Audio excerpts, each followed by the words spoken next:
Alright, so this video is for Rob and Rich. So me, Rob, and Rich, and Bert are in a group chat, and Rob and Rich both stream. And Rob asked, hey, I need a new microphone. What should I get? A condenser or a dynamic? In so many words, he said that. So I, of course, with a background in audio, said, dude, you have to get a dynamic microphone. But Rich thought it was best that Rob get a condenser microphone. So in this video, I'm going to talk about dynamic versus condenser when it comes to streaming. Now, if your name is not Rob or Rich, you can leave now. But if you want to learn a thing or two, stick around. So we have two microphones today, the Condenser Audio-Technica AT2020 and also the dynamic microphone by Rode called the Pod Mic. Now, both these microphones are $99 and both are superb, but when it comes to streaming, I think the dynamic performs better. Here's why. So we'll start with the condenser microphone.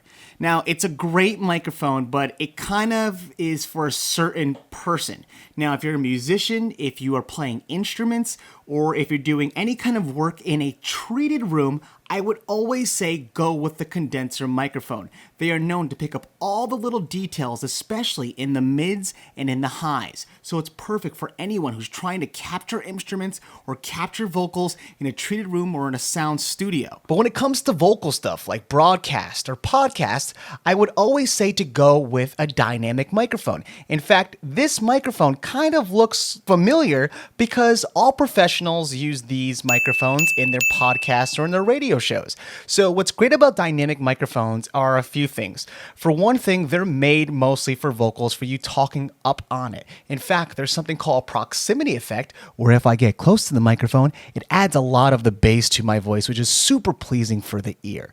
Another thing that's great about dynamic microphones is the fact they're known for rejection of sounds they're not supposed to hear. For instance, if I talk around the microphone and I keep talking like this, you'll notice there's a huge fall off on how much you could hear on my voice. And if I'm talking this way and I move backwards, you're going to notice there's a huge fall off there. So another great thing about dynamic microphones is that the back of the microphone actually has the most rejection. So if I have a keyboard behind this mic or a loud computer fan, it's going to do a really great job at rejecting that noise and only focusing in on my voice. So it's great for streaming, great for podcasts, and great for radio. Now, when it comes to condensers, I have a lot of love for them too, because they're really good at capturing your voice or sound really naturally, where there's a lot of bass and other little features that you'll find in dynamic microphones. But for people who are really like that natural sound, or they don't mind a little bit of other like sound bleeding into their mics,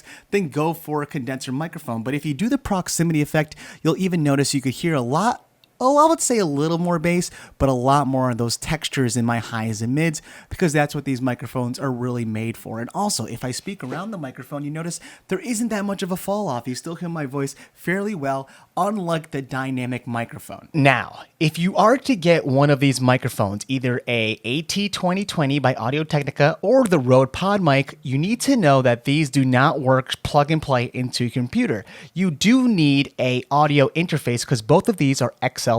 Now I have both of them going into my Tascam 60 right here, and that's how I'm recording my voice, but they both need XLR and audio interface for them to work. Now I know they make an Audio-Technica AT2020 USB version, but it's very difficult to find, but I will have a link for both of these mics in the description. Now, if you're a streamer, if you're somebody who's starting a podcast, I will always recommend, please go with a dynamic. It's what it's made for. But if you're a musician or someone who wants to sing and has a treated room or studio, please go with a condenser. But in this case, with the argument between Rob, Rich, and Ken, Rich is wrong. Super, super, super wrong. I think, Rob, you should go with a dynamic microphone. Now, both Rob and Rich, they stream. Rich plays some kind of Mario game. Rob plays Super Smash Bros. Ultimate. He plays a character called DDD. He's really bad at the game, but his audio does not have to be. Alright, so this is Ken, the content coach. I hope this helped you when it comes to thinking about what kind of microphone you should buy. Again, I'll have a link to both of these in the description. If you liked this video, please leave a like. I know Rich won't like it because he probably looks like this right now. And if you love this video, please consider subscribing. I'll see you the next time you hit play and go out and make something. Rich, you could start out by making me a banner that says Ken was right. I'm just saying.